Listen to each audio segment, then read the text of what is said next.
De volta ao programa O Mundo da Criança de hoje. É sempre muito bom contar com a sua audiência e a sua participação. Hoje o programa está fantástico. Estamos falando aqui sobre namoro e adolescência e namoro, com a psicóloga Flávia Leite Mores, que é psicóloga especialista em medicina comportamental pela Unifesp. E está dando um show aqui, né, doutor? Porque a gente está ficando por dentro aqui, assim, de umas informações importantes. Nós, como pais, e talvez você já não sofre mais com essa questão, você já vai sofrer mais como avô, né? E eu sim, ainda como pai, né? Mas, enfim, tadinha da Laurinha, né? Tão novinha, né? O Jean que vai ter que se preocupar com isso, claro, né? Isso não tem nenhuma não tem dúvida. Mas olha, e é um assunto muito interessante. Se você tiver alguma dúvida, alguma pergunta, participe conosco. Sabe o que eu queria perguntar, assim, uma coisa que me chama muita atenção? Eu sempre tive essa curiosidade. Se você consegue, se a gente consegue definir o porquê que algumas pessoas, alguns adolescentes, se envolvem assim, e acabam sendo tão apaixonados, que a gente pode dizer assim, e ligados em alguém, e outros não, né? Porque você já consegue ter um perfil? O que isso é a forma de que é educado, os valores que são passados, a maior ou menor afetividade de relacionamento com o pai ou com a mãe, isso pode influenciar. O que leva que você tem, assim, um adolescente, de repente, tão apaixonado aos 15, 16 anos, e aí o irmão, por exemplo, não, é um cara super tranquilo e vai casar lá com 30, 40, sabe? Não sei se eu consegui definir assim. Entendi. O telespectador sabe por que eu tô rindo, né? Por quê, doutor? Não sei. Experiência própria. Ele viveu... Você viveu essa paixão? Não, eu vivo ainda, né? Declarou para a esposa.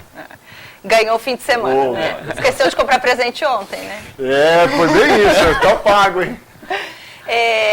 Eu penso que a intensidade, na verdade, desse envolvimento, né?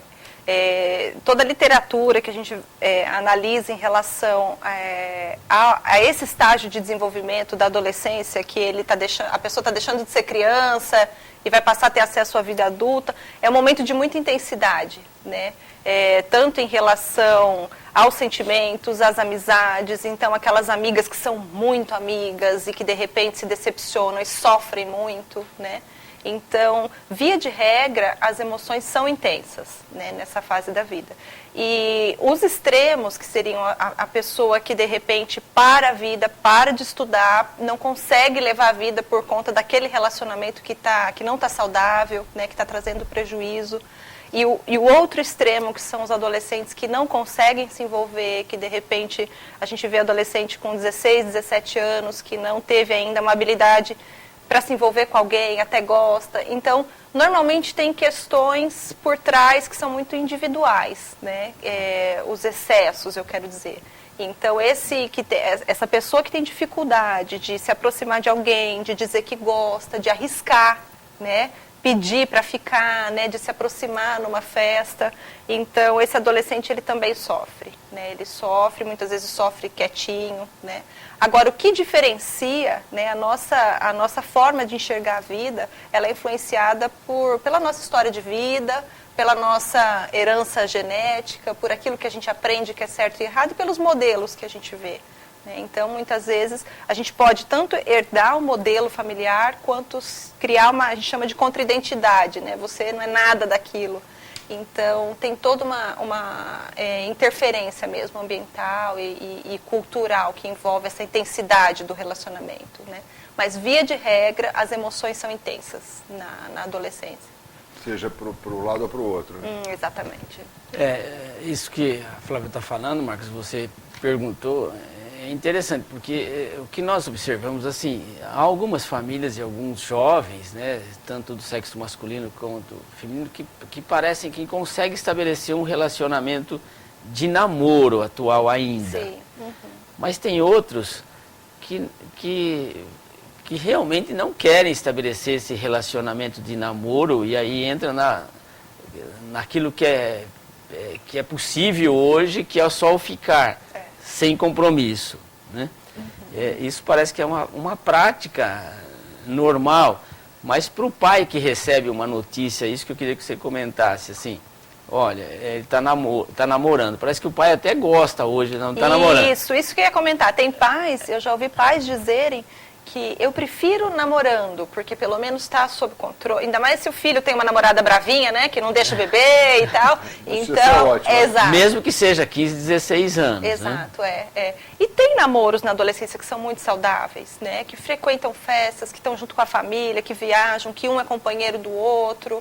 Então, eu falo que não tem certo e errado, né? Tem regras que precisam ser combinadas e essas regras, elas variam de acordo com cada família, né? Cada família tem que pensar, poxa, o que eu, dentro dos meus princípios, dos meus valores, o que eu acredito que é adequado, né, para essa faixa etária e o que não é.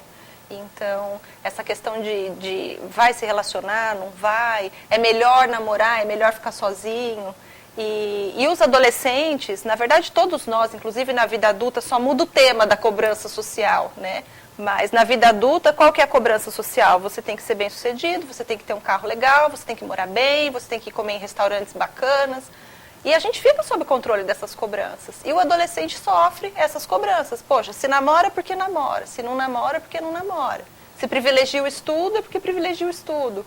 Então, é o que a gente diz, né, na psicologia. Cuidado com a função daquele comportamento, né? Ele está assim por escolha ou por falta de opção, né? Mas tem alguma coisa a ver que você sente o aspecto da... Eu poupo muito no meu trabalho, poupo muito os pais que chegam com essa... Eu sou o culpado, o que eu fiz, o que eu não fiz. Isso vale para o namoro, vale para o álcool, vale para a droga, né? Por quê? O que aconteceu? O que eu deixei de fazer? E eu observo, às vezes, que ele não deixou de fazer nada, né? Mas isso que nós estamos falando para o namoro, para o pai, a gente está sempre com os jovens e tal, não, aquele jovem, não, o menino é mais fácil de dizer isso, fui naquela festa, naquela boate e tal, e mãe, fiquei com 4. Nossa, meu filho é macho. Não, quando é um menino, tudo bem, isso. O cara... Agora, até de vez em quando ele me diz, não, filho, não pode ser assim e tal, mas assim, não, menino tá... Como é que é isso, né? Pelo menos eu peguei. Talvez não é nem mas é um ufa. Hoje em dia a gente dá assim, ufa. Meu Deus. E aí?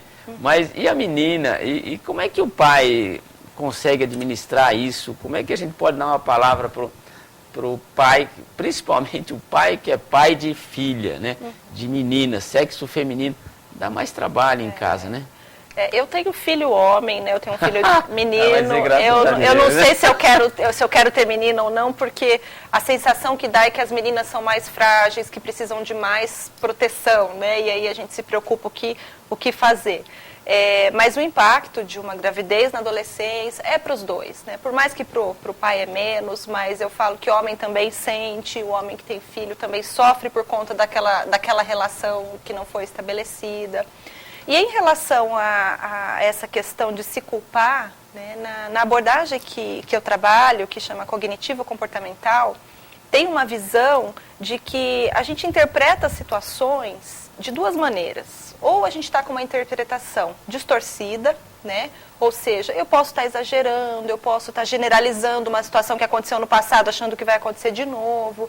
É muito comum, né, mães que passam por situações difíceis, querem poupar os filhos para que eles não passem pela mesma situação. Então, a gente chama isso de distorção, né? Tem oportunidade de rever esse modo de pensar, né, que não está totalmente adequado.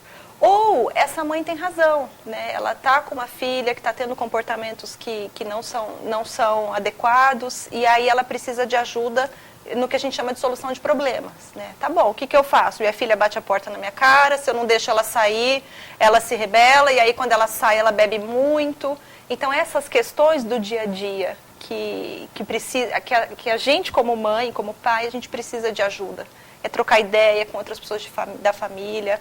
Hoje, a internet está cheia de blogs, de canais de YouTube que tem umas palestras muito bacanas de orientação de pais, né? Nós, lá no consultório, tem uma profissional, a Marisa, que começou um grupo de mães agora, justamente para esse tipo de ajuda.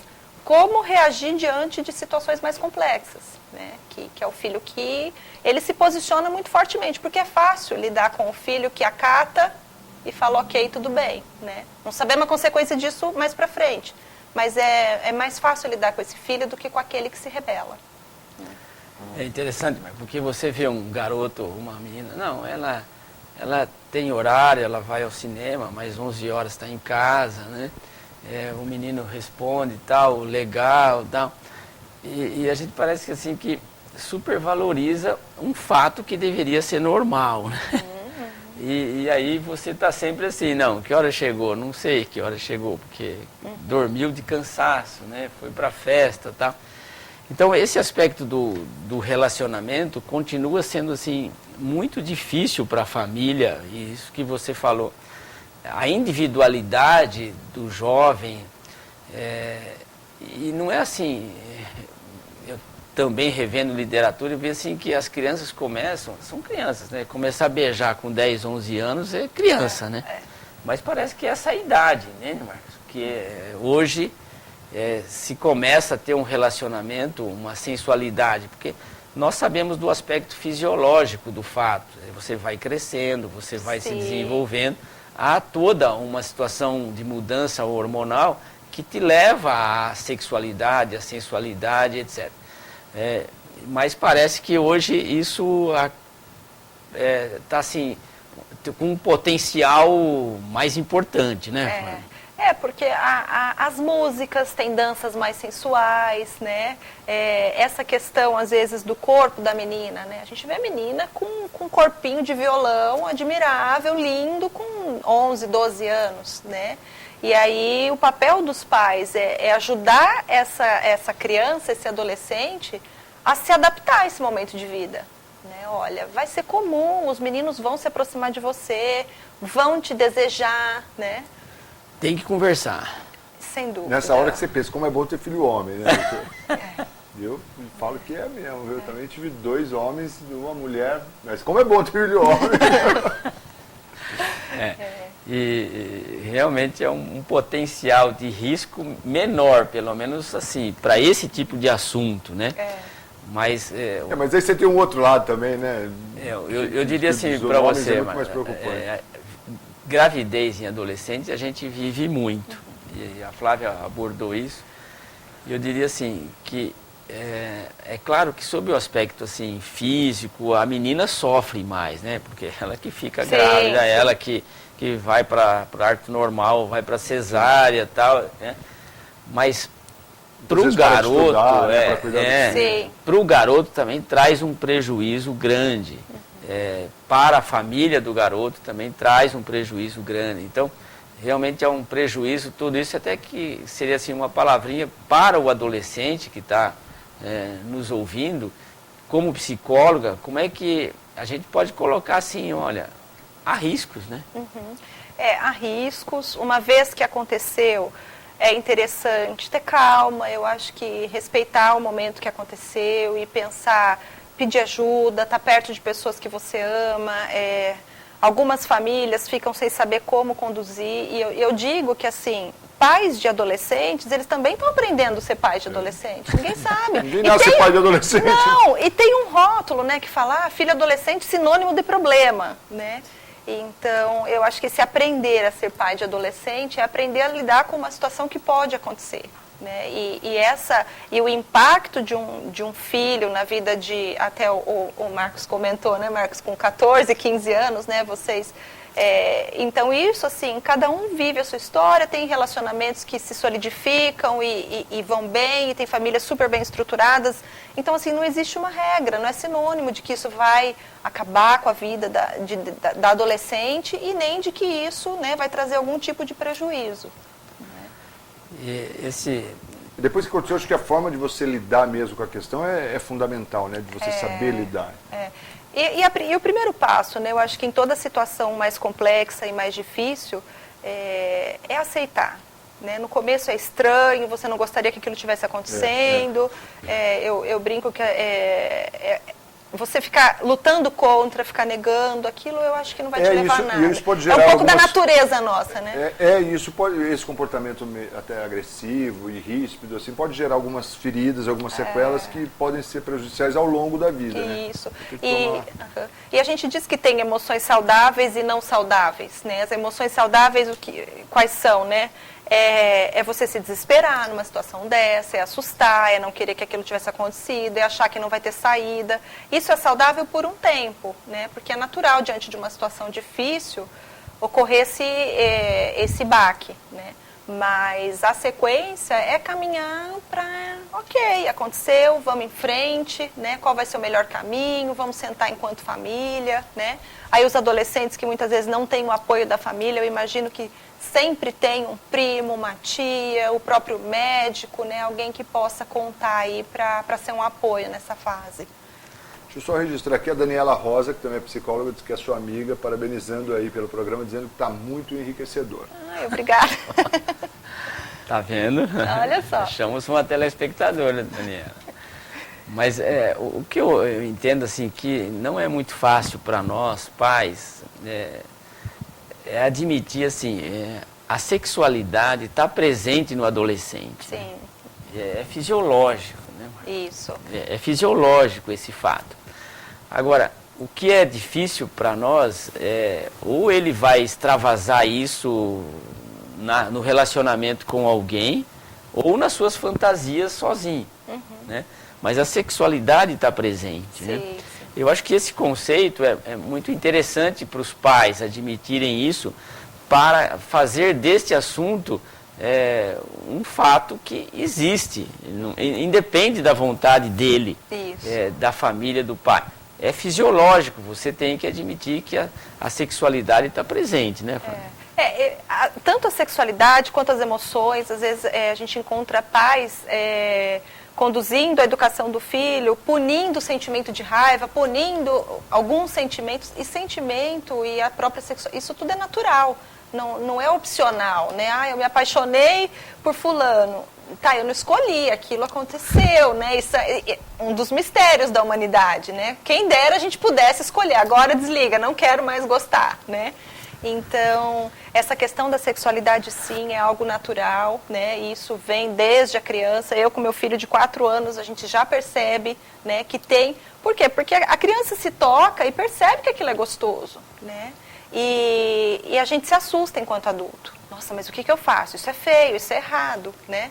E a conduta perante, muitas vezes, ou a criança ou ao próprio adolescente, é dizer, olha, isso é natural, eu sei que é gostoso, só que isso é algo muito seu, muito íntimo, né? Então, você vai fazer isso quando você estiver sozinho, quando você estiver no banho, quando você estiver no seu quarto, né?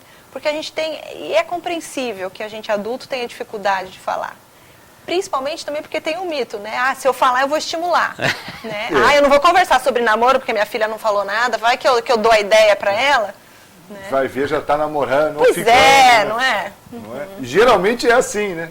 Porque não foge da natureza, você não tem como fugir. Não tem como, a vez que nós estamos colocando eu acho que um ponto que a gente precisa lembrar, enquanto pais, é assim, é ter memória. Ou seja, dá uma recapitulada na sua vida e pensa como você foi. Quer dizer, como você se descobriu, Perfeito. como você se tocou, enfim. O seu filho não é um ET, né? Não é um extraterrestre, ele é um ser humano vindo de você. Então, quer dizer, exato. Eu acho que é isso. A gente esquece, né? A gente esquece que a gente, muitas vezes, Mas quer esquecer. Esses valores e esses conceitos, isso que eu queria que você abordasse para a gente estar chegando ao final, né? Mas já, parece doutor? que mudaram ao longo dos anos, né? Quer dizer, a maneira como nós víamos esse aspecto da sexualidade escondido, a abordagem do pai muito restrita, hoje tá mais fácil da abordagem. Sim, e isso que eu queria, se a mídia, quer seja a televisão, o computador, a internet, isso é fator positivo ou negativo, ou pode ser positivo ou pode ser negativo? Então, realmente, deixar de ser um tabu falar sobre determinado assunto ajuda muito, né? Por conta, principalmente por isso ser da nossa natureza. Isso vai acontecer, quer queira ou quer não queira, né? O problema é como a gente trata esse desejo, né? Olha, você tem isso, é um desejo, é uma vontade, mas como qualquer outras vontades na vida, nem tudo que você deseja você vai agir, você vai ter. Às vezes eu estou com raiva, eu vou matar fulano. Você não vai matar fulano, né?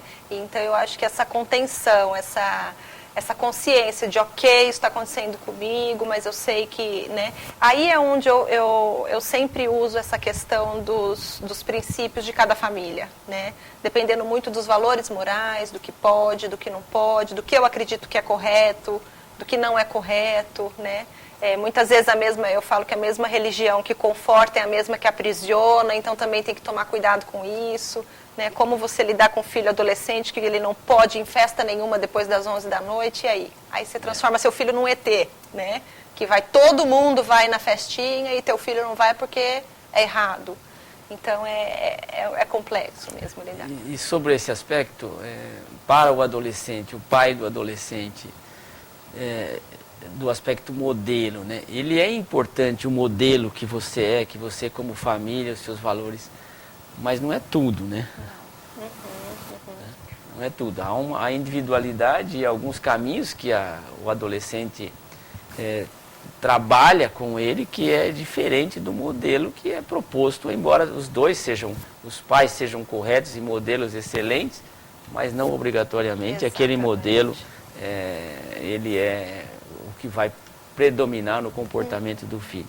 Agora, assim, de uma maneira prática, você acha assim, para o adolescente aí, 14, 15, 16, 17 anos, que está começando a ir para a festa e começando o seu relacionamento, e nós estamos falando exatamente disso, de namoro, vale o papo do dia seguinte ou não? Quer dizer, como foi a festa?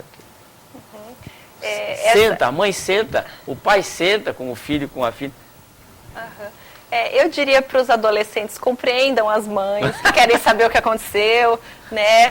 As mães ficam curiosas, né, para saber como é que foi, o que fez. Verifica assim, quando ele falava, nossa, papo chato, ai pai, foi legal. Ai, não sei por que você quer saber. Não sei por que você quer saber.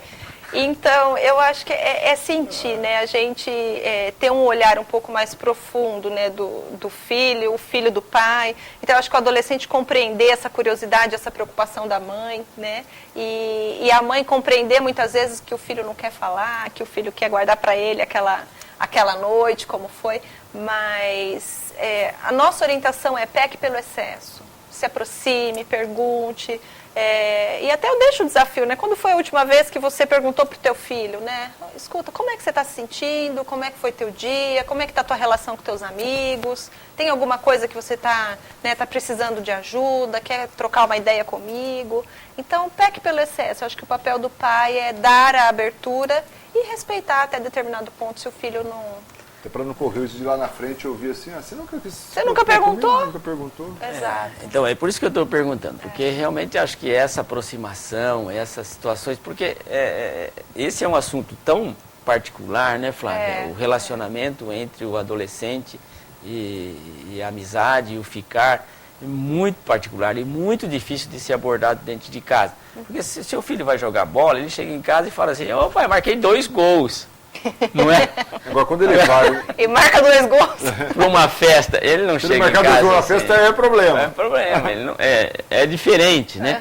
E aí, realmente, isso que a Flávia falou, a gente precisa sentar junto, conversar, talvez de uma maneira indireta, conseguir alguma coisa, para ver naquilo que você pode ser positivo nos valores e nos conceitos com o seu filho. E é estranho mesmo, né, para os pais. Às vezes tem pai que fala, mas eu vou falar o quê, né? Vou perguntar e tal. Mas eu acho que é uma questão de experimentar. Experimenta que vocês vão ver que é muito gostoso. Conversa que vale a pena. Conversa que vale a pena. Bom, infelizmente nosso tempo chega ao final, doutor Francisco. Parecia que não ia chegar nunca. Tinha gente que estava apreensiva, mas olha, terminou o programa. Nós podemos ficar falando aqui até amanhã eu não tenho dúvida. Com a Flávia, que conversa, né? Olha aqui, é mãe de noivo, né? Não é mãe de noiva. Mãe do noivo, pois é. Agora eu já estou na festa, lembra que eu falei, né? Que eu cheguei na festa, que estava assim. Pois é, primeiro encontro. Já fui correspondida na paquera, já tá tudo sob, já estou até esnobando. Aí, ó. Já dá para contar em casa o que aconteceu. Muito bom. Flávia, muito obrigado pela tua presença. Eu tenho certeza que a abordagem, assim, de uma maneira prática, de uma maneira profissional, de uma maneira, assim, clara, torna a coisa, assim, pelo menos, assim, como um sinal de alerta para os pais, né? Falarem isso com seus filhos, ou se você está com um problema, talvez um pequeno aí caminho de como seguir, como fazer, ou então tem a referência da doutora Flávia como psicóloga para uma troca de informações profissional específica, e realmente por isso, Flávia, tenho certeza da importância do programa, da importância da tua presença. E é por isso que eu te digo muito obrigado por você ter vindo aqui com a gente. Obrigada, doutor Francisco, Marcos. Então, convidar todos, né, que quiserem conhecer esse grupo de mães, né, que é uma iniciativa muito bacana. Quem está coordenando e liderando é a psicóloga Marisa, lá do consultório. E também dizer que nós vamos ter uma palestra sobre autocompaixão, uma palestra que vai ser aberta ao público em agosto, com uma profissional especialista no assunto, que logo a gente vem aqui na TV Marília trazer novidades. Claro. É isso aí. Bom, e a gente agradece a você, telespectador, que acompanhou o programa conosco. Muito obrigado mesmo pelo carinho da sua audiência. Obrigado a Flávia pela participação aqui no nosso Mundo da Criança. E, doutor, o que eu posso dizer para o senhor é o seguinte: tem de bom ânimo, querido. Não há dúvida. Marcos, muito obrigado. Flávio, mais uma vez, muito obrigado. A você, telespectador que esteve com a gente nessa tarde de sábado, muito obrigado. Que você tenha um final de semana muito feliz. Mas lembre-se, continue a ensinar o menino no caminho que deve andar. E até quando envelhecer, com certeza não se esquecerá dele. Um grande abraço a todos vocês. Ótima semana a todos nós e até a próxima.